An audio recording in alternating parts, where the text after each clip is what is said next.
तो गाइस मैं हूं अंकित और आप देख रहे हैं रेसलिंग फैंस नेटवर्क। शुरू करते हैं गाइस हम लोग अपनी बातों को सबसे पहले अमेरिकन नाइटमेयर कोडी रोड्स से। तो भाई कोडी रोड्स ने कुछ काफ़ी कंट्रोवर्शियल स्टेटमेंट्स पास कर दिए हैं जिससे काफ़ी सारे लोग ऑफेंड हो चुके हैं। काफ़ी सारे लोगों में भाई रेसलिंग लेजेंड्स आएंगे जो कि अभी एक एज तक पहुंच चुके हैं एंड शायद उनको कम्पीट नहीं करना चाहिए कोडी रोड्स के अकॉर्डिंग। कोडी रोड्स आते हैं बिहाइंड द टर्नबकल पे एंड बात करते हुए कोडी कुछ ऐसा कहते हैं, वो बेसिकली अपने अकॉर्डिंग अपना रेड फ्लैग बताते हैं रेसलिंग के अंदर। कहते हैं the number one red flag I hear, if you meet a guy who is a legend who is coming in on the roster and he is going to be active or a part time guy, the number one red flag if you are young or in the middle of the pack talent is when you hear somebody say I am just here for the young guys. I already know you are not just here for the young guys, I would rather you tell me straight up I am here for some of you all and I am here for myself. तो Cody roads ने ये statement जैसे ही पास करी ना भाई, कुछ wrestling legends बहुत ज़्यादा ऑफेंड हो गए। कहने का मतलब क्या था कोडी का कहना था कि बिगेस्ट रेड फ्लैग रेसलिंग के अंदर उनके अकॉर्डिंग वो लेजेंड्स हैं जो कि आते तो हैं कम्पीट करने, भले वो फुल टाइमर बन के आए चाहे पार्ट टाइमर बन के आए,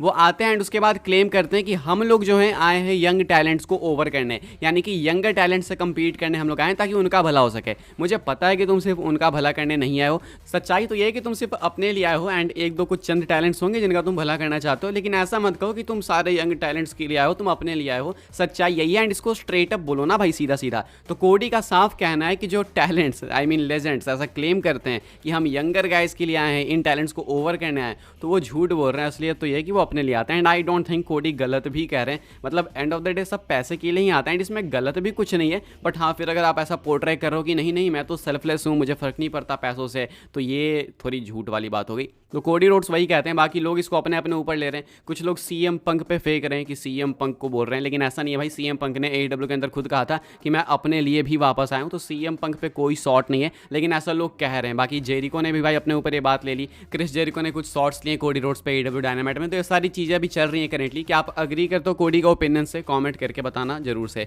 आगे बढ़ते हैं गाइस, हम लोग बात करते हैं अगली स्टोरी के बारे में जो कि अगेन कोडी रोड्स को लेके एंड इस बार एरिक बिशॉफ ने कोडी रोड्स के ऊपर बात करी है। एरिक बिशॉफ चाहते हैं कि कोडी रोड्स का हील टर्न हो एंड वो कोडी रोड्स को एक आइडिया पिच करना चाहते हैं। क्या है ये मैं आपको बता दूं, आइडिया तो मैं नहीं बता सकता बिकॉज ये एरिक बिशॉफ ने रिवील नहीं करा है, लेकिन वो हील टर्न के बारे में क्या कहते हैं ये मैं आपको जरूर से बता सकता हूँ एंड ये काफ़ी इंपॉर्टेंट बात है। तो एरिक बिशॉफ कुछ ऐसा कहते हैं, आप लोग देख सकते हो अपनी स्क्रीन के ऊपर इनकी लंबी चौड़ी स्टेटमेंट। कहते हैं I have been thinking about it, I have an idea in my head, it's not a big idea, it's not an angle, it's all about the transition. Typically going from baby face to heel is an abrupt transition like all of a sudden, right? But I see it differently in my head. I almost texted Cody this the other day. In fact, I will. Cody, if you're listening to this, if there's ever a conversation about you turning heel and it starts to get a little bit real, give me 20 minutes before you make a decision. Give me 20 minutes just to add a little bit of something to make it special. So yeah, I think, look, is it gonna happen? I don't know. I don't talk to anybody, but if it does, I would like 20 minutes of Cody's time.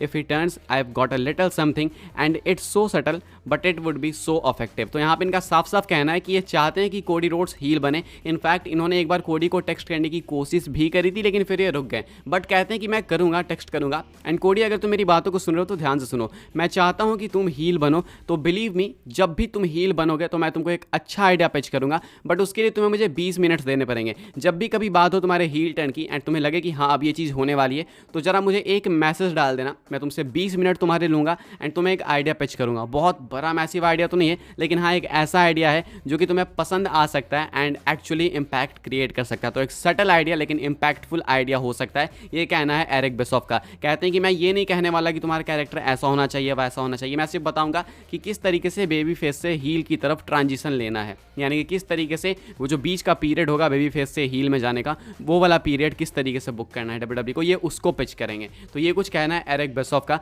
काफ़ी interested दिख रहे हैं Bischoff and idea भी है इनको काफ़ी कुछ भाई। सो लेट्स सी आगे कभी कोडी हील बनते हैं तो इनका क्या इनपुट होता है क्या नहीं, वो बाद में पता चलेगा। अभी के हिसाब से एरिक बिशॉफ ने ये बात कही थी। आगे बढ़ते हैं गाइस, बात करते हैं अगली अपडेट के बारे में जो कि है जॉन सीना को लेकर। तो भाई जॉन सीना पता नहीं कब बनेंगे 17 टाइम वर्ल्ड चैंपियन, बनेंगे भी या फिर नहीं वो नहीं पता, लेकिन रिसेंटली में जोनाथन कोचमैन कमेंट करते हैं कि आखिर जॉन सीना क्यों कभी नहीं बनेंगे 17 टाइम वर्ल्ड चैंपियन। इनकी भी लंबी स्टेटमेंट है, मैं आपको बताता हूँ। कहते हैं I don't want this to come off as disrespectful because at some point I am going to run into Ric Flair and he takes this stuff very personally. I could be a 17 time world champion if they so chose to give it to me. So to me that records means nothing. The kind of person he is the way he went about it, the way he trained every single day, I really don't care if it means something to him then I do care. I think John Cena realizes his body is beat up and he could only look that good for so long. To go out there with the wrinkles on the muscles and veins kind of popping out, will they give it to him? I doubt it. तो इनका कहना है सबसे पहले तो भाई पता नहीं क्यों रिक फ्लेयर की बेइज्जती मारते हैं.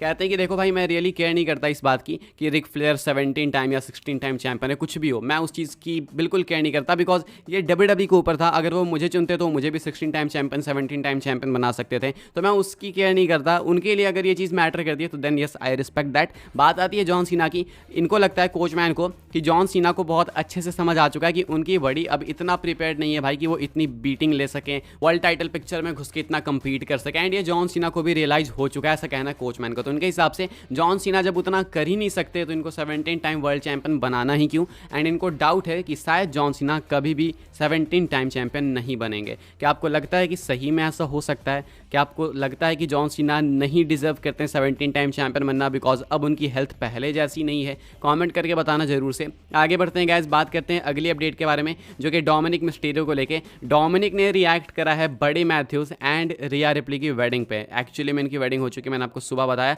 एंड अभी इसके ऊपर डोमिनिक ने रिएक्ट करा है कैरेक्टर ब्रेक करके. डोमिनिक इंस्टाग्राम पे कमेंट करते हैं इनके पोस्ट के नीचे.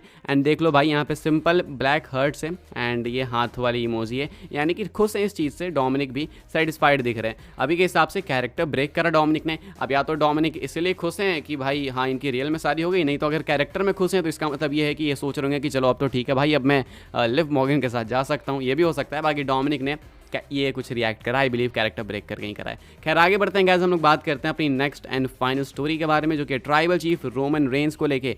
Roman Reigns is probably not coming alone. Roman Reigns की वापसी शायद अकेले नहीं होगी, रोमन रेंस अपनी गैंग लेके आ सकते हैं. क्या है अपडेट? तो ये अपडेट है ज़ेरो न्यूज़ की तरफ से. इन्होंने एक ट्वीट डाला था, आप देख सकते हो कि कहते हैं रोमन रेंस के रेफरेंस में, I guess the question should be but does he come alone. इनका कहना है कि सवाल तो ये होना चाहिए कि रोमन रेंस क्या अकेले आएगा. लाइक ये तो सवाल है सबके दिमाग में कि रोमन कब आएगा, कहाँ आएगा, लेकिन ये भी सवाल होना चाहिए कि क्या वो अकेले आएगा या फिर अपनी गैंग के साथ आएगा या फिर कुछ बंदों को लेकर आएगा. यानी कि पॉसिबिलिटीज़ है कि रोमन रेंस अपने साथ अपनी टीम को लेकर आ सकते हैं. इनकी टीम में कौन हो सकता है? जे उसो, जिमी उसो, क्या पता जिला फाटू, क्या पता हीकू लियो जिनका नाम टाला टोंगा है. तो ऐसी पॉसिबिलिटीज़ तो हैं. अभी के हिसाब से हो सकता है कि रोमन अकेले ना आके अपनी टीम लेकर आए, यानी कि अपना बैकअप भी लेकर आए. बिकॉज अगर रोमन अकेले आएंगे तो वो आउटनंबर्ड हो जाएंगे ना. सामने जेकब फाटू हैं, टामा टोंगा है, टोंगा लोआ है, सोरोसिको हैं. रोमन अकेले आएंगे तो रोमन को भी बैकअप चाहिए होगा. तो क्या पता रोमन अकेले ना आके अपनी टीम लेकर आएँ, अपना बैकअप लेकर आएँ एंड उसके बाद बदला लें एंड मस्त फ्यूड चालू करें. ये भी एक पॉसिबिलिटी है.